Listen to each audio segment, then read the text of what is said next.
Om Ganat Timidandasya Gananjana Shlakaya Chakshuran Meditam Yena Tasmai Shigurve Namaha. So today we've been studying what's called the ISKCON Disciple Course, and one of the main reasons for studying the ISKCON Disciple Course and understanding what it means to be a disciple in ISKCON is to understand the importance of Srila Prabhupada's position and how to maintain Srila Prabhupada's teaching and example in the center of everyone's consciousness within the International Society for Krishna Consciousness. And the reason for that is because Srila Prabhupada is a very special devotee. Srila Prabhupada's history was that he was sent down directly by Krishna into the material world to do something which no acharya had ever done before, which is bringing Krishna consciousness into the world of people who didn't know anything about Krishna consciousness, the Western world. And that's spoken about in Srila Prabhupada's Pranam Mantra, Namaste Saraswati Deve Gauravani Pacharni Nirvashesha Shunyavadi Paschacha Dejatarni. You've come to teach in the Western world. So he has really shown the position of being a Jagat Guru. Now that word Jagat Guru, many people call themselves Jagat Gurus, but they're not Jagat Gurus. They're just Kula Gurus, village Gurus. But a Jagat Guru is one who spreads Krishna consciousness all over, in fact, the universe. So Srila Prabhupada's position, he's called a Shaktavesh avatar. Avatar means to descend. Shaktavesh means given the power by the Supreme Personality of Godhead to carry out a specific mission. And there have been other Shaktavesh avatars. Lord Buddha was a Shaktavesh avatar. Prithu Maharaj is a Shakta avatar, Shaktavesh avatar. And Srila Prabhupada is a Shaktavesh avatar, but his mission is just beginning. Prabhupada mentioned this. His mission is actually, as the Bhagavatam states, to create a revolution, a spiritual revolution in the misdirected lives of a very impious civilization in Kali Yuga. If you haven't discovered it yet, we are in Kali Yuga. Kali Yuga means Manda Samanda Mateo Manda Bhagyo Patrata. People are unfortunate, short-lived, and the last principle of religiosity, which is truthfulness, is almost gone now. Just read the news. The other principles, cleanliness, mercifulness, austerity, they are gone. But truthfulness, the one leg upon which the bull of religion is standing, is gone. So therefore, it is essential, because of Srila Prabhupada's mission, he has been sent here for the purpose of reforming society, to maintain his presence in people's lives. And so we're going to speak about that today. This presentation is called The Four Generations. Now, what we mean by generations is not to generate something, but you have father, then you have son, and then you have grandson and great-grandson. Those are like four generations. So there's also four generations of spiritual leaders. There's Prabhupada, his disciples, disciples of his disciples, and disciples of his disciples. And you can go on forever and ever. But this is a study of four generations coming from Prabhupada and the challenges that we have simply because of something called the time factor, and also because people have imperfections. They make mistakes. They cheat, they have imperfect senses. This is mentioned in the Vedas. So as time goes on, time takes away everything. As it's said in the Bhagavatam, Kalena Sarvatra Gabhira Ranghasa. Time is very deep. And Krishna in the Bhagavad Gita says, Kalo Asmi, I am time. And what Krishna does is the time factor in the universal form, he destroys everything. He envelops or absorbs everything. So we have to be very careful to protect things in time because of the principle also of entropy. Things tend to fall apart unless you put energy into them. So it's very important for us to maintain Srila Prabhupada's understanding and teaching throughout the ages. But let's just talk about 4 generations now. And the title of this is The Fading Acharya. And you see this practically in every religion in the world. You'll have one great personality. Things change the next generation, and by the time you get to the 10th generation, you cannot even recognize the original teachings of the person who came down. Every religion in the world is bona fide. We are not sectarian in the Krishna consciousness movement. We are not saying we're the only ones. However, things have changed, and we don't want things to change in our teachings either. We want to maintain that integrity. So this is called The Fading Acharya, the dangers of the 4 generations. And it's not just 4 generations, just dealing with 4 generations today. So we have 4 generations. That's Prabhupada, first generation. Then after that, his disciples. I'm in the picture. So then disciples of his disciples. I'm not going to tell you where. I used to be young.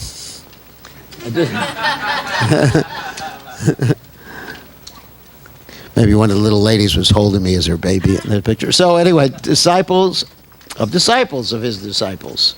So these are the 4 generations. So we're dealing with different issues, not only issues, but instructions, context, and intention. Because each time someone says something, not just Prabhupada, they're saying things according to a particular situation. Time, place, and circumstance, right? I mean, sometimes you'll say something, even you, I, will say one thing, and then we'll say another thing contradictory in another situation, right? Depending on the situation. So, the first generation understands very well the intention of Prabhupada. Intention means, what was he trying to accomplish by saying something or doing something? And first generation understands the context. What was happening around when Srila Prabhupada said that? And they understand the instructions. What did Srila Prabhupada say? And the next, and also understand the issues. What were the challenges? And then the second generation only understands those 3 things. The issues, instructions, and context. Third generation, only the issues and instructions. And the 4th generation, only the issues. Now, I'm not saying that this has to happen. It's not necessary, but it's something that happens practically in every society, even in the business field, it happens like that. So what happens? What's the question here? Why are these things being lost? Let's talk about intention. That's Prabhupada's will. What is Prabhupada's will? Well, Prabhupada is a pure devotee. And, of course, we cannot understand Prabhupada's internal mood, but we can understand what he intended. What was his intention? To bring people closer to Krishna. That was his motivation, to change the world, to help people. He was motivated by compassion.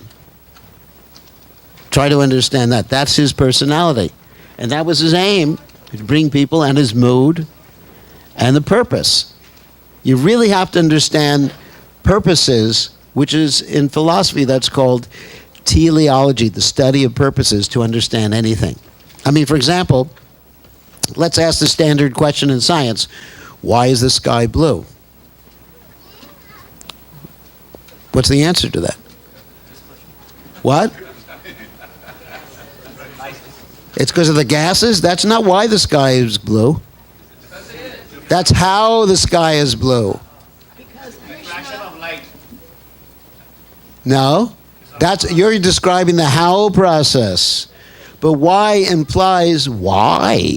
You know, when I ask you, or let's say I ask Ayush, how did you get, so why did you come here, Ayush? He said, my parents brought me. I said, you didn't answer the question. You didn't answer my question. I said, why? Why implies intention. He could say, my parents forced me. That's another thing. But to simply say how we got here, so why is the sky blue? Because Krishna wants it. How it's blue, you got refraction, there's white light refracted the atmosphere, depending on what level the atmosphere goes through. It's, it's red. Sometimes it's red. If you got a good sunset, it's not necessarily blue. So so the intention or the personality behind everything has to be understood. So this is a very important question, otherwise you don't understand anything. You just see the parts or the trees, but not the forest. So the context obviously means, where was Prabhupada? What time was it? Who was he talking to? The place he was at? That means the people he was, that's a fancy word, interlocutors, which means who is he with or talking to at the same time? Because sometimes you find contradictory instructions. Like one time Prabhupada said to a sannyasi, your business is to travel and preach, never remain in the same place for very long. And then to another sannyasi, Prabhupada said, your business is only to stay in one place. So, here's contradictory sannyasi instructions, right? Depending on the circumstance. So there's all sorts of instructions like that Prabhupada gave, circumstances again. So different followers have different instructions. I mean, I was given some very interesting instructions by Prabhupada, but some of them were time, place, and manner instructions. One instruction was to make sure that Prabhupada had, everyone in South America had all of his books. Guess where I am now? Am I in South America? I'm somewhere else. So what happened? Am I disobeying Prabhupada's instruction? No, because that's the intention and context. I was helping develop the preaching mission in South America, myself and working with Hridayananda Maharaj, and we opened up a whole continent to Krishna consciousness. So there are instructions which look contradictory. That's intention and context. So instructions of Prabhupada are in his books, his lectures, conversations, letters, personal instructions, etc.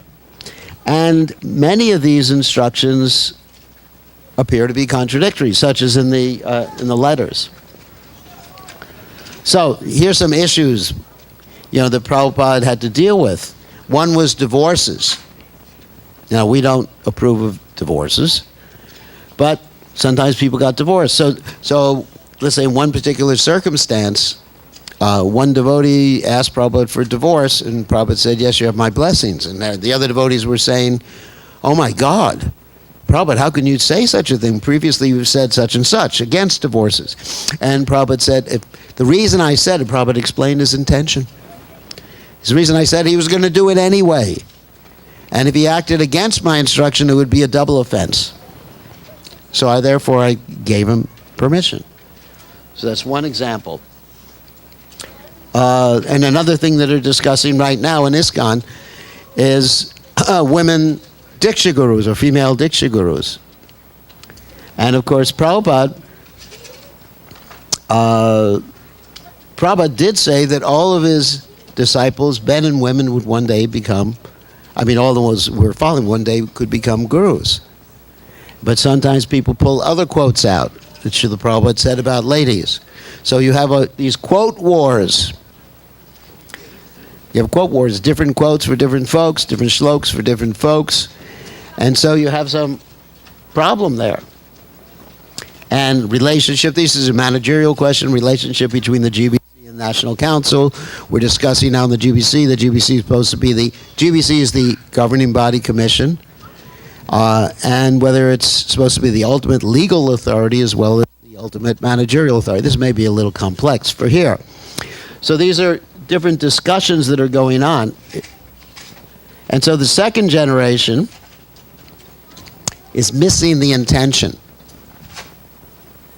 They just take things out of context and say, not understand what Prabhupada was trying to do. And so it has to be reconstructed.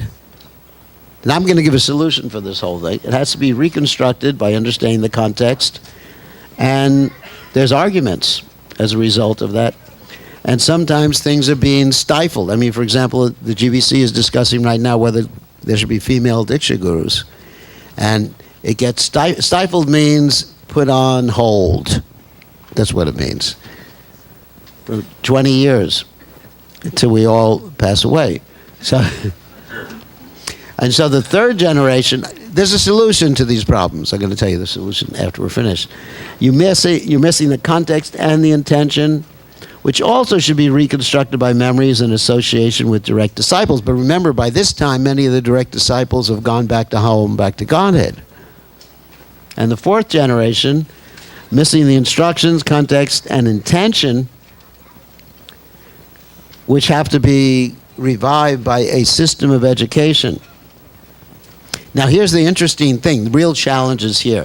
We had this big meeting between all the devotees called the ISKCON Leadership Sangha, not just GBC leaders. And we met and we took some polls. We had approximately 750 devotees in the audience. Only 259 completed a survey. That's normal. That's not bad.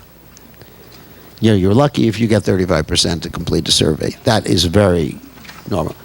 The average years that the people responded in ISKCON was 19 years.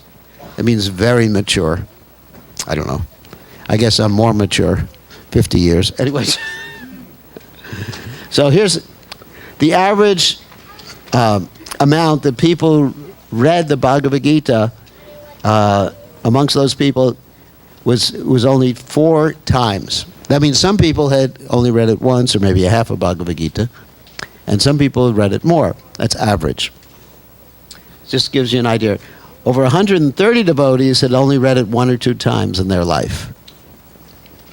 And Srimad Bhagavatam, the average amount of times that devotees had read the first canto of Srimad Bhagavatam was 1.96 times, second canto 1.59, 12th canto 1.05. That means some devotees had never read it. Chaitanya Charitamrita, average amount of times 0.92 times. This is after 19 years. Nectar of Devotion, 1.8 times. Here's Prabhupada stressing his books, reading his books. GBC means leaders, that they will see that in every temple these books are very thoroughly being read and discussed and understood and applied in practical life. Because Srila Prabhupada's books are direct connection with Srila Prabhupada. Srila Prabhupada said, I will live forever in these books. So that's why great devotees like Aditya Narayan Prabhu, where's he? Is he there? He's outside. They're dedicated to distributing Srila Prabhupada's books. So, but Prabhupada said that books are not simply for distribution, they're for studying, because every word in Srila Prabhupada's books enables one to connect with Krishna. Prabhupada said, our first job is to make sure that every one of the devotees in our zone is management is reading regularly our literatures and discussing the subject matter seriously from different angles of seeing. What good are many, many devotees if none of them are knowledgeable? That's Somaswara Prabhu, who is presenting Prabhupada with a new book. Prabhupada said, if you want to stay in Krishna consciousness, you have to develop firm faith in Guru and Shastra. Therefore, you must study my books very scrutinizingly, follow the 4 regulated principles very strictly, and chant 16 rounds daily, avoiding the 10 offenses. Don't take this movement as something cheap. You must all study very scrutinizingly all the books, so that when the need arises, you can repeat in your own words their purport. And of course, this is the famous example of boiling the milk. At one point in the movement, and I was there, when Prabhupada said, don't try to bring so many new people into Krishna consciousness, boil the milk. In other words, get everybody studying Srila Prabhupada's books, get everybody strict in their sadhana, so they can become very refined in their Krishna consciousness. This is Prabhupada's statement. I want that we shall concentrate on making our devotees Krishna conscious and ourselves becoming Krishna conscious, and not be so much concerned with expanding ourselves widely, but without any spiritual content. Just like boiling the milk, it becomes thicker and sweeter. Now do like that, boil the milk. So here's the chart again from the other generations. So the solution to this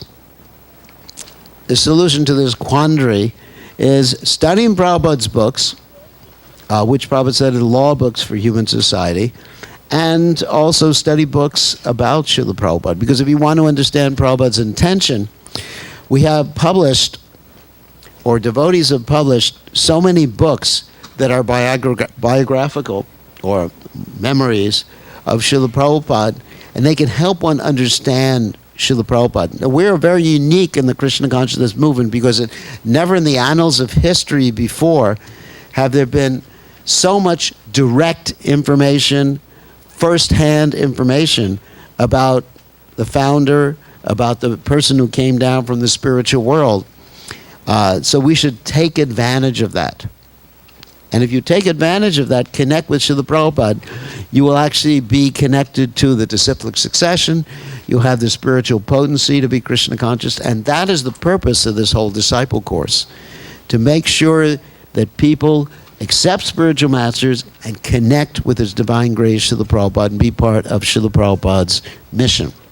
So, want to keep that short since we've been speaking all day long. So, anyone have any questions about this? Yes. Yeah, I find that when I read Prabhupada's books, it's like, I don't know, I find it amazing. It's like, Krishna's just talking. Yes. Very good. Thank you, Sukardinam. Yes, when you read Prabhupada's books, Prabhupada commented that Krishna is dictating through him and coming and having him write these words or speak these words that appear in his books. Other questions? Hare Krishna Maharaj. Haribol. Thank you for facilitating this course. It's so wonderful. My question is regarding the slide that you showed that Prabhupada said boiling the milk. Yeah. Right? So how can we understand where the context is missing? Because we are... Okay. You got it. Yes. Thank you for the question. Yeah, what happened, this was a very interesting time in the Krishna consciousness movement. Devotees got it very much into the number game. This is mainly in the Western world. There was even, just like you have the Sankirtan newsletter, where you get a certain amount of points for distributing books, which is good. Prabhupada loved that. But they were giving Sika points. In other words, there was a competition by how many people you could get to shave their heads. This enthusiasm was, I think Sadhvi will remember this one. And how many people you could get to spend the night at the temple, even if you had to take the spark plugs out of their car to get them to spend the night at the temple. So there was too much concern with that, and the devotees were neglecting their own personal sadhana. Sadhana, of course, means waking up early and chanting, and whenever possible, and chanting your rounds and reading Srila Prabhupada's books and cultivating a mood of devotion and offering your food to Krishna, being careful what you eat. I mean, these are all part and parcel of becoming Krishna conscious. And remember, at that time, we were dealing mainly with brahmacharis and brahmacharinis in the movement. So Prabhupada was very concerned with that neglect of the Krishna conscious, of actual Krishna consciousness. And I mean, I'll give you a practical example. When I was a young brahmachari, one of the first things I did was travel with a sannyasi, who's remained nameless, to protect the innocent. And so we thought, let's just preach enthusiastically. It doesn't matter. We don't need sadhana anymore. We don't, we need to chant, obviously chant. He didn't let me have time to chant. That's another story. But we don't need to so much. We just need to preach Krishna consciousness and bring people to Krishna consciousness. So our whole idea of eating prasadam was to go into the supermarket, get a grocery bag full of different things, and put it to our head and chant Hare Krishna and dig in. And buy all sorts of things, regardless of who prepared it, because whoever prepares food, it affects the consciousness. So we noticed after 2-3 days our consciousness was going down, and then we started to prepare our own food. In fact, I was cooking food in the back of a van as the van was moving using a gasoline stove. But anyway, that's another interesting story. So in other words, there was some neglect. We experienced that there was some neglect of the sadhana, the practice, because one of the most important aspects of Krishna consciousness is to practice being Krishna conscious. Now, you may say, why do I have to practice if it's natural? But let's say one is trying to learn how to play the piano. Then you have to practice first before you can become spontaneous. In the same way, there has to be this vaidhi, this practice, before we actually imbibe the spirit, the complete spirit of Krishna consciousness in our hearts. And every single religion, every single yoga practice has that. So there was a neglect. And people weren't reading Prabhupada's books, and you couldn't preach without reading Prabhupada's books. You couldn't be Krishna conscious without reading Prabhupada's books. So that was the context. Things were wild. It was the Wild West. Without Thank you the so guns. much. Thank you, Maharaj. Yeah.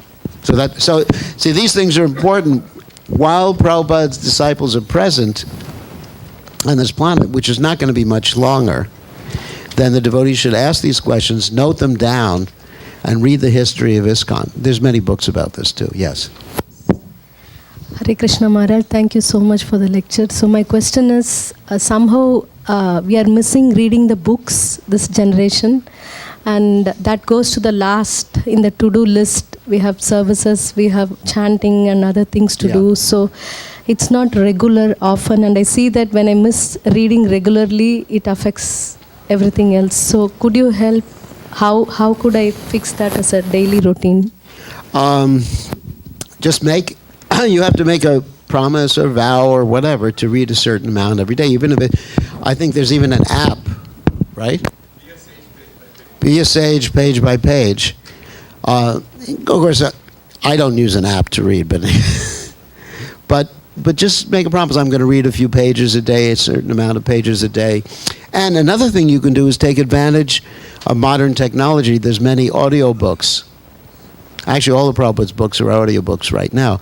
And while you're cooking, while you're cleaning, while you're driving your car, listen. And then you can get hours and hours and hours. I mean, when I do my Didi Puja in the morning, I'm listening to either memories of Prabhupada or Prabhupada speaking or some class, and I'm taking advantage of that time. So take advantage of the time here, because without hearing and chanting, then we lose our connection with Krishna. Then we won't be able to serve with devotion. It's a very, very important principle. And practically to keep sight of the context and intention, then you have to reading Prabhupada's biographies is important. So, any other questions or comments? Yes, you. So Maharaj, if somebody is planning to get initiated, so is it mandatory to leave onion, garlic and caffeine products, or is it okay if sometimes it's That's a good question. Onion and garlic, first of all, it's mandatory to offer your food to Krishna, to eat prasadam. And Krishna somehow or other doesn't eat garlic and onions for various reasons. And garlic and onions bring down one's consciousness, because each and every type of food is associated with different modes of nature. There's food in the mode of goodness, passion, and ignorance. Garlic can be accepted as a medicine, but not as a spice. I mean, yes, to answer your question, yes. Yeah, go ahead. Is this mentioned somewhere in the scriptures that it's like Krishna doesn't like onion and Actually, in the Manu Samhita, that's mentioned about onions and garlic. Many of the Puranas, too, there's stories about onions and garlic. And basically, it is also common sense. If anyone has eaten garlic, they probably know what I'm talking about. What's that?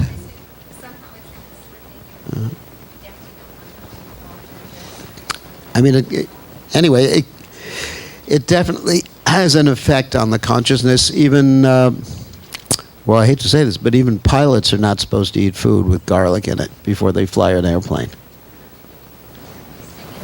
Yeah. Even the pilots, because their reflexes go down. I mean, there's actually scientific reasons too. But according to scientific reasons, Maharaj, there are many more food items which come under tamogunam and which affect the consciousness levels. But still, why only we are following only these four? Or like any particular reason for only these things? Because when I was going through the tamogunam list, I could find many other things. Even I saw that brinjal is also having that effect. Well, too much of anything in the wrong proportion, too much sugar affects the consciousness too. But garlic and onions specifically, in any quantity. I mean, we can get into later on a whole scientific discussion of this, but that's the Vaishnav tradition. I mean, if you go to any of the really strict Vaishnav temples in India, there's no garlic or onions.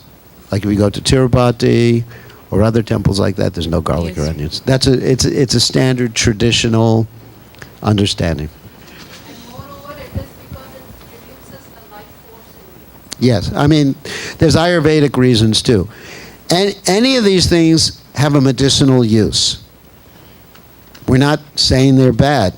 Everything has a medicinal use. Krishna has put it for some specific purpose. I mean, I specifically recommended a particular devotee take garlic a few years ago when she had an infection, and the doctors couldn't cure the infection. They wanted to take away her arm. Wanted to cut her arm off because it was MRSA. You know what MRSA is? That means an infection that's antibiotic resistant, and they couldn't find an antibiotic. So she ate garlic like an apple. Not something I would suggest for taste. And the infection went away in 3 days. So it's very powerful antibiotic and antiviral. But everything has a use. Krishna has put it there for specific use. Okay, thank you. Thank you, ma'am. Okay, I think we should end now because we've been going the whole day. And I just came back from Europe at 2 o'clock in the morning, so... So, Hare Krishna, I was just going to make the announcement. Maharaj just arrived at 2 a.m. from Europe, and he's actually giving the class from 12:30 to 5:30. So let's big Hari Bol to Maharaj. Srila Prabhupada ki jai.